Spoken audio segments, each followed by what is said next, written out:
And so we need to understand, we need to find some of that balance, right? God's not saying that you can't enjoy things, right? He can't say that you can't have a nice home or can't have a fancy car or go on nice vacations and so forth, right? God loves his children. He loves you and I, and as any parent, loves to bless his children.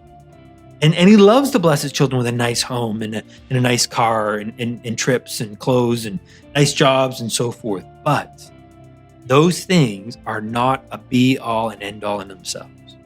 They're not the things that we pursue in and of themselves. And it's hard because these things are not wrong. They're not bad. And again, God's blessed us and he's given them to us. But how do we know if it's from God, or is it because we're chasing after the world and what the world's offering to us? And it's here where we're trying to figure out which is which, that I think that religion is trying to draw that clear line. And it does that with the no jeans or no drums in church, right? You can listen to music, but not the saxophone, for example, right? So they've tried to implement those kinds of rules. But the reality is it can't be quantified with a law or a standard. Because what might be okay for one might not be okay for another. What might be okay in one moment might not be okay in another moment. You see, this is what makes it so hard, because it's about the heart. It's where your heart is. And ultimately, only God knows what our heart is. And that's why we need to ask him. We need to seek him and find out from him, where is our heart on this? And is it healthy or not? Now, fortunately, the Apostle Paul, he's given to us some help so we can figure all this out. So Paul, when he was writing to the church in Corinth, and he was writing to them about the things of this world, things like food and clothing and drinking and material possessions and even sex, right? All the things that give us pleasure. And he was trying to talk to them about, where do they go too far with it? Where does it begin to dominate and control their heart? And so he wrote these two verses that are very similar, but I think give us some ways to kind of evaluate, where is our heart?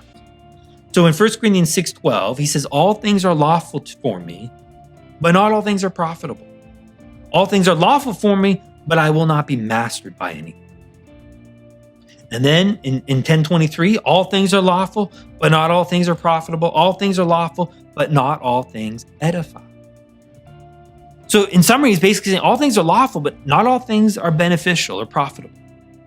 Not all things edify or build me up, and I won't be mastered by it. You see, that's kind of the thing we can begin to test. That's the kind of thing that we can begin to evaluate whether or not this is dominating us, whether this is controlling us. Let me give you an example. A couple years ago, the Raptors won the NBA championship. Wasn't that kind of cool, McDonald's? I know that was a great time, right? And I remember watching that, and it was celebrating it, and it was very cool. But I did remember in that moment that it was okay if they didn't.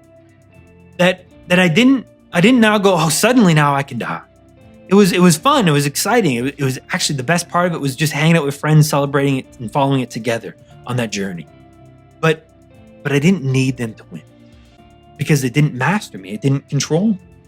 Now, that's not always been the case when it comes to sports, but in that moment, it was healthy. It didn't dominate. And so what we need to understand is it going to benefit me or those around me? Is it profitable? Is it going to build me up or build others up? And will I be mastered by it? Those are things we can begin to test. And so sometimes what we need to do is maybe we need to wait, right? Maybe we need to avoid the impulsive purchase or the impulsive act, right? To show that this is not mastering, right? So maybe we don't need that extra piece of cake right away, or get seconds. See if you can go without it for maybe half an hour and then make a decision, right? So it's not just something that's impulsive. Or don't buy that thing on Amazon right away. Maybe instead wait a day or two and then buy, right? It's unless you really need it, chances are you can think about it for a little bit and pray about it and make sure that this is something that God's inviting you to purchase, not just something that you're trying to get in the moment, right? And so showing that patience can be a way sometimes to see, what is it that's controlling or mastering? For example, I'm thankful the Leafs keep going out in the first round of the playoffs, right? It's showing to me this great patience that it doesn't master me, that they need to win. It's a good thing.